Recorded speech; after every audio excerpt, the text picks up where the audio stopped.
ഇന്നിവിടെ കൂടിയിരിക്കുന്നത് ചിങ്ങം 1 കർഷക ദിനത്തോടനുബന്ധിച്ചാണ്. നമുക്കെല്ലാവർക്കും അറിയാം, നമ്മൾ കർഷകരില്ലെങ്കിൽ നമ്മുടെ നിലനിൽപ്പ് ഭയങ്കര കഷ്ടത്തിലാണ്. കാരണം നമുക്ക് നമ്മുടെ ഭക്ഷ്യ സുരക്ഷയ്ക്കും നമ്മുടെ നാടിൻ്റെ നിലനിൽപ്പിനും കർഷകർ കൂടിയേ തീരും. നമ്മൾ കർഷകരാണെങ്കിൽ വെയിലെന്നോ മഴയെന്നോ ഇല്ലാതെ മണ്ണിനോട് പോരാടിയാണ് നമ്മുടെ കർഷകർ നമുക്ക് വേണ്ടി ഭക്ഷ്യധാന്യങ്ങൾ നൽകുന്നത്. പണ്ട് കാലത്താണെങ്കിൽ നമ്മളെ ഒരുപാട് കർഷകരുണ്ടായിരുന്നു. ഇതുപോലെ ഒന്നുമില്ല, അന്ന് കർഷകരെ ഇല്ലാത്ത വീടുണ്ടായിരുന്നില്ല. നെല്ലായിട്ടും തേങ്ങയായിട്ടും കുരുമുളകായിട്ടും എല്ലാം നമ്മുടെ നാട്ടിൽ ഉൽപ്പാദിപ്പിച്ചിരുന്നു. ഇന്ന് ചുരുക്കം അതൊക്കെ ചുരുങ്ങി വന്നിരിക്കുന്ന കാലഘട്ടമാണ്. പഴയ കാലഘട്ടങ്ങളിൽ നമ്മൾ എവിടെ ചെന്ന് നോക്കിയാലും നമ്മൾ വൈക്കോൽ കൂനകളും, ഏതൊരു വീടിൻ്റെ മുറ്റത്ത് വൈക്കോൽ കൂനകളും മറ്റും തേങ്ങ കൂട്ടിയിട്ടിരിക്കുന്നതും മറ്റതും മറിച്ചതുമായിട്ട് നമുക്ക് കാണാൻ സാധിക്കുമായിരുന്നു.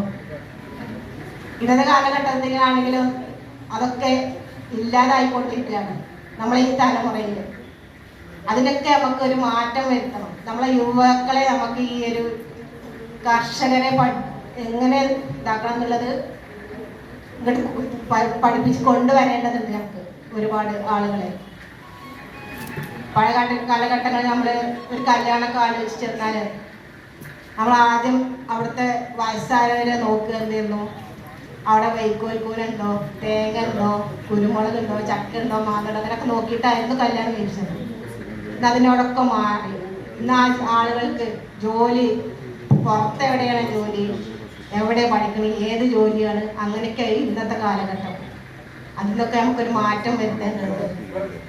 നമ്മുടെ മുനിസിപ്പാലിറ്റിയിൽ നമുക്ക് ചെയ്യാൻ പറ്റുന്ന എല്ലാ കാര്യങ്ങളും നമുക്ക് എന്താണ് നമുക്ക് ഈ കർഷകർക്ക് ചെയ്യാൻ പറ്റുന്നത്, എങ്ങനെ ഏതൊക്കെ രീതിയിലാണ് നമുക്ക് ചെയ്യേണ്ടത്, നമുക്ക് പിന്നെ അതിനൊക്കെ നമുക്കൊരു കൂട്ടായ ശ്രമം ഉണ്ടാവണം. അതിന് ഈ മുനിസിപ്പാലിറ്റി നമ്മുടെ കൂടെ ഉണ്ടാവും. എന്തൊക്കെ ചെയ്യണം, കർഷകർക്ക് വേണ്ടി എന്തൊക്കെ ചെയ്യണം എന്ന് കൂട്ടായ തീരുമാനമെടുത്തിട്ട് നമുക്ക് ഇനി വരുന്ന ദിനങ്ങളിൽ നമുക്ക് എന്തൊക്കെ ചെയ്യാൻ പറ്റുമെന്ന് കൂടി ആലോചിച്ചിട്ട് നമുക്കത് പ്രാവർത്തികമാക്കണം. നമുക്ക് കർഷകരെ മുന്നോട്ട് കൊണ്ടുവരണം. ഒന്നും അകലെയല്ല. ചില സ്വപ്നങ്ങൾ വൈകിയേക്കാം, പക്ഷേ അസാധ്യമല്ല.